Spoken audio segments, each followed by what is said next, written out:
Ça secoue sec. Ce sont les agitateurs du Hainaut sur CNO. CNO. De retour sur CNO, nous recevons Isabelle, directrice de l'association Régénère, prévention des maladies au travail. Isabelle, bonjour. Bonjour. Comment est née l'association ? Donc, l'association est née d'une idée du docteur Blanchard, qui est oncologue radiothérapeute. Il a constaté en voyant ses patients que les institutions, les professionnels de santé et les entreprises travaillent en silo. Et que face à cela, c'est parfois difficile pour un patient de s'y retrouver. Donc, pouvoir mettre de la transversalité dans les relations de ces différentes parties prenantes, c'est le constat de départ du docteur Blanchard. Donc, la maladie au travail est un sujet tabou dans les entreprises. Et comment aidez-vous les dirigeants et les salariés à gérer la situation ? En fait, vous avez totalement raison, ça reste un sujet tabou, mais qui se libère quand même. Et les entreprises ouvrent assez aisément leurs portes, au moins pour évoquer les situations qu'elles rencontrent. Donc on a des situations diverses, des situations d'addiction, des situations de maladies chroniques, de santé mentale, de problèmes d'accès aux droits et aux soins, mais aussi de l'absentéisme lié à la maladie, qui est la première cause d'absentéisme en entreprise. Oui, on va en parler, mais c'est vrai que à proprement dit, vous ne traitez pas que les maladies au travail, mais aussi, comme on a dit, les addictions et même les deuils, j'ai vu. Oui, tout à fait. Nous avons accompagné 2 entreprises sur des sujets de deuil. Ça fait partie des choses qui sont difficiles à gérer à la fois pour la personne qui est endeuillée, mais aussi pour les dirigeants et pour les collaborateurs qui, quand ils doivent réaccueillir les personnes endeuillées, doivent avoir la bonne posture et le bon accompagnement de la personne qui est endeuillée. On sent quand même que la vie au travail est très ancrée dans la vie privée quand même. Tout à fait. L'un ne va pas sans l'autre presque. Non, c'est ça. L'un ne va pas sans l'autre. Et je ne sais pas si vous, quand vous avez un sujet chez vous, si le matin, ça peut s'arrêter à la porte de votre travail ou si vous continuez à avoir ce sujet prégnant en tête. C'est très difficile de faire la part des choses entre le travail et effectivement les événements de vie personnelle. Quelques chiffres, Isabelle. L'assurance maladie a publié un rapport en 2024. Plus de 66 000 accidents de travail, 46 000 maladies professionnelles reconnues et 16 000 affections psychiques. D'ailleurs, une personne sur 5 souffre de troubles mentaux, ce qui représente 13 millions de Français. C'est énorme, 13 millions de Français. Comment expliquez-vous ces chiffres ? Tout à fait. Alors, sur la première partie des chiffres que vous avez nommés, ce sont des chiffres qui dépendent d'une maladie liée au poste de travail et à l'environnement de travail, qui sont donc plus liés à des services de santé au travail. Nous, chez Régénère, on va plutôt agir sur la santé publique, c'est-à-dire une maladie que vous avez qui peut avoir un impact sur votre travail, mais qui n'est nullement due au fait de travailler dans un contexte ou sur un poste de travail donné. Donc les chiffres, de toute façon, sont catastrophiques. Sur notre territoire du Hainaut, on a 30% de surmortalité par rapport à la moyenne nationale. Et en termes de dépistage des cancers, par exemple, nous sommes vraiment dans le bas du classement. Pour donner l'exemple du cancer colorectal, on est à 21,7% sur le Hainaut, là où on est à 24,4% sur les Hauts-de-France. Donc on a un véritable sujet de santé publique sur notre territoire. C'est plus que la moyenne nationale ? Ah oui, c'est bien, on est bien en deçà des taux de moyenne nationale. Et comment vous expliquez ce phénomène ? Alors, on a d'origine sur notre territoire, on a les mines, on a des secteurs d'activité qui sont très impactés, sur lesquels on a beaucoup d'addictions qui sont liées aux conditions de travail. On a aussi un territoire où les gens ont la culture du travail et du je dois. Et donc, on est plus dans le faire que dans prendre soin de soi. Donc ça aussi, culturellement, c'est quelque chose qui est plus prégnant chez nous que ça ne peut l'être à l'extérieur. Il y a un actif sur 4 avec une maladie chronique, ce qui représente 10 millions de personnes, c'est beaucoup. L'absentéisme coûte 108 milliards d'euros chaque année. Exactement. C'est une des raisons aussi pour lesquelles on agit. 25% de la population active, ça signifie que dans chaque entreprise, un quart des collaborateurs a une maladie chronique. Mais les maladies au travail ont des conséquences humaines et financières, de toute façon. Ah oui, tout à fait, pour chacun. Et il faut savoir aussi qu'une personne qui est malade, qui est désinsérée professionnellement, elle souffre d'inutilité publique parce que sa première notion, c'est l'utilité sociale. Et derrière, elle a une absence de lien social puisque le travail est le premier lieu de lien social de l'individu. Oui, parce qu'on sent que quand il y a donc une personne qui est en longue maladie ou en arrêt dans une entreprise, c'est compliqué de faire tourner un service. Et en même temps, cette personne-là, si elle veut être réintégrée au bout d'un certain temps, c'est compliqué en fait. Parce que tout va vite dans les entreprises aujourd'hui. C'est ça. En fait, ce que l'on constate de par nos interventions actuellement, c'est qu'une personne qui est malade, généralement l'entreprise reçoit un arrêt maladie.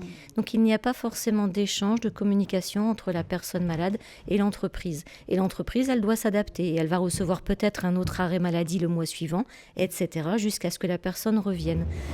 Donc, on a quand même des systèmes aujourd'hui qui existent, tels que l'entretien de liaison, qui permet, après 30 jours d'arrêt maladie, de demander un contact avec le collaborateur pour savoir où il en est, pour savoir lui donner des informations sur l'entreprise. Ça lui permet de rester en contact et de se reprojeter une fois qu'il va re-rentrer dans l'entreprise. Donc, il y a possibilité de rentrer en contact avec un salarié tout à fait. Malade. Tout à fait. L'entreprise contacte le salarié. Oui, tout à fait. Donc, comment aidez-vous les ressources humaines face à ces situations ? Alors, nous, on va généralement en entreprise, on constate ce qui se passe chez eux. On fait appel à vous ? Oui, on fait appel à nous. Alors, on va généralement présenter l'association dans des têtes de réseau, tels le réseau Entreprendre, le MEDEF, etc. Et les entreprises viennent vers nous pour nous dire est-ce qu'on pourrait échanger. Donc, on va échanger, ce qu'on appelle, nous, un entretien découverte. Et on regarde un peu la répartition de la population. Est-ce qu'il y a des situations prégnantes d'arrêt maladie ? Est-ce que le service RH connaît forcément la loi avec les entretiens de liaison, les différentes possibilités de rester en contact ? Et à partir de là, on va proposer des actions avec les partenaires du territoire. Donc des partenaires en addiction, la CPAM du Hainaut qui peut intervenir pour l'accès aux droits et aux soins, parce que la maladie, ça commence déjà par avoir un médecin traitant. Et aujourd'hui, on a une population... beaucoup n'ont plus de médecins traitants, malheureusement. Exactement. Donc on a aussi tous ces services publics qui sont à la disposition des collaborateurs et de l'entreprise pour permettre déjà de prendre soin de soi et de se soigner, d'être suivi médicalement. Donc vous avez déjà des partenaires sociaux en fait. Ah oui, bien sûr. Oui. Est-ce que vous pensez que certaines entreprises, le fait de ne pas sensibiliser assez dans leur entreprise face aux maladies, mettent ce problème de côté ? Peut-être ils ont autre chose à penser, je ne sais pas. Non, pas du tout. Après, effectivement, l'entreprise, son cœur de métier, c'est de faire tourner son entreprise et de faire vivre les personnes qui y travaillent. Mais non, je n'ai jamais d'indifférence par rapport à la maladie. Il y a plus, je ne sais pas comment faire. Et quand un collaborateur est malade, je n'ai pas le droit de le contacter. Et donc ça, c'est pas vrai non plus. On peut contacter un collaborateur malade. On peut mettre dans nos protocoles que lorsque le collaborateur est malade, il autorise l'entreprise à le contacter pour prendre de ses nouvelles. Enfin, il y a plein de choses qui peuvent être mises en place pour continuer le lien de communication. Et c'est la communication qui va permettre la réintégration.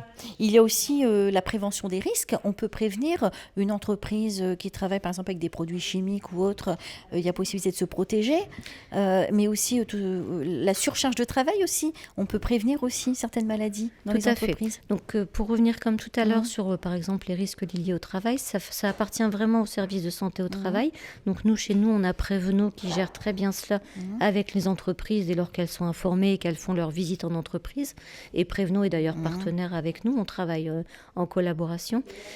Les risques psychosociaux, les risques, c'est pareil, ça fait partie des choses que l'on connaît, qui sont liées à des horaires de travail qui sont décalés. C'est vraiment lié à l'activité de l'entreprise. Mais on est, comme on disait tout à l'heure... Peut-être travailler dessus aussi. Mais les entreprises y travaillent avec les partenaires, ils y travaillent. On a de plus en plus de conscience collective par rapport au travail. Et moi aujourd'hui, j'ai rencontré aucun dirigeant ou aucun DRH qui soit indifférent à la santé de ses collaborateurs. C'est plutôt comment on fait pour maintenir le lien. Ils ont besoin de soutien et d'aide, peut-être. C'est ça. Donc c'est là que vous intervenez. C'est ça. Dans les entreprises, il y a des comités d'hygiène et de sécurité aussi, et qui font aussi référence aux maladies, aux problèmes liés aux maladies au travail, en fait, aussi. Oui, tout à fait. Il y a les CSE, vous avez des comités, effectivement, qui sont, ou des personnes référentes par rapport aux maladies professionnelles. Est-ce que vous pensez que l'État fait assez de campagnes de prévention à ce sujet ? On a de plus en plus de campagnes de prévention. Encore une fois, sur les problèmes de travail, on a les services qui sont adaptés à ces soucis de travail. Là où il y a moins de relations sur la maladie, c'est donc sur la maladie chronique ou la maladie individuelle, indépendante du travail.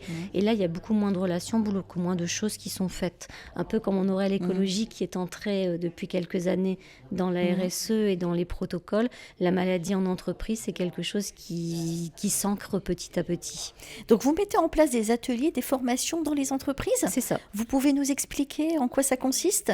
Donc, quand on a identifié exactement les problématiques prégnantes ou les sujets prégnants en entreprise, on contacte nos partenaires et on a des entreprises qui libèrent toute une journée, par exemple leurs collaborateurs, pour faire des ateliers sur l'accès aux droits et aux soins, sur les addictions, sur le cancer, sur les problématiques vraiment rencontrées. Et donc, on anime des ateliers comme ça toute une journée. Tout le monde ne peut pas libérer ses collaborateurs toute une journée, c'est déjà quelque chose de glorieux.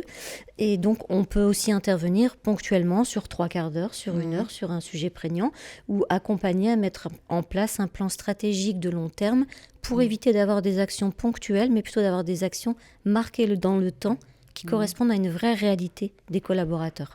Depuis quand existe l'association ? Juillet 2025. Oui, c'est tout récent. Donc c'est tout récent. Donc vous avez déjà commencé à travailler dans les entreprises là ? Tout à fait. On accompagne actuellement 15 entreprises, ce qui représente environ 7500 collaborateurs touchés.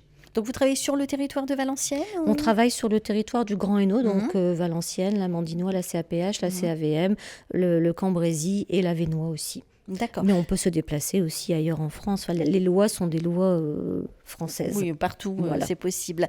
Est-ce que vous voyez les salariés ? Ou vous ne voyez vous n'avez des contacts qu'avec les directions ? Ah non, pas du tout. Les premiers contacts, généralement, se font avec les directions et les DRH pour identifier les sujets prégnants. Et ensuite, les ateliers se font avec les salariés. Et c'est là qu'est toute la richesse, en fait. Donc, vous travaillez avec eux, donc ils vous exposent leurs problèmes, leurs maladies. Disons qu'on a identifié, par exemple, que certaines personnes avaient des problèmes d'accès aux droits et aux soins. Donc, on y va avec la CPAM, qui va expliquer les choses, qui va permettre de prendre des rendez-vous, par exemple, pour des mammographies, des rendez-vous pour des examens de prévention santé, ressortir des convocations pour les dépistages des cancers pour les personnes qui sont concernées. Donc, avoir des actions qui soient concrètes et mesurables. C'est-à-dire que si on sait qu'on a donné 60 invitations, à 3 mois, on va aller voir si les 60 personnes sont allées se faire dépister, et puis à 6 mois, de façon à avoir un suivi et à ne pas se dire on n'est venu qu'une seule fois. Quand on y va avec les services d'addiction, on a de beaux témoignages de personnes qui osent dire devant leurs collègues ce qui s'est passé pour eux, comment ils l'ont vécu, c'est pas facile. Comment c'était avant et après. Et non, c'est pas facile. C'est vraiment très valorisant, je trouve, pour eux, mais aussi pour l'environnement qui n'est pas forcément conscience d'une vulnérabilité chez son collaborateur et chez son collègue. Donc il y aura un petit peu plus peut-être d'humanité ou de compréhension vis-à-vis. Parfois la personne n'est pas bien parce qu'elle a des addictions ou elle est malade. Et si les collègues sont au courant, voilà, il y a un petit peu plus de compréhension, j'ai envie de dire. Tout à fait, plus d'empathie, plus d'entraide aussi. Et puis on déstigmatise la personne malade, c'est-à-dire que maintenant on sait ce qui se passe pour elle. Et donc on essaye de mettre en place un écosystème qui soit bienveillant et adapté à la personne. Vous êtes à combien dans cette association ? Alors, moi, je suis la seule personne qui soit salariée de l'association, mais depuis le départ, nous avons fédéré 70 personnes et nous sommes une vingtaine à être actifs régulièrement dans l'association. D'accord. Isabelle, ce que vous faites est très utile, j'ai envie de dire, continuez dans cette voie. Est-ce que vous avez autre chose à rajouter ? Est-ce que vous avez un message à faire passer ?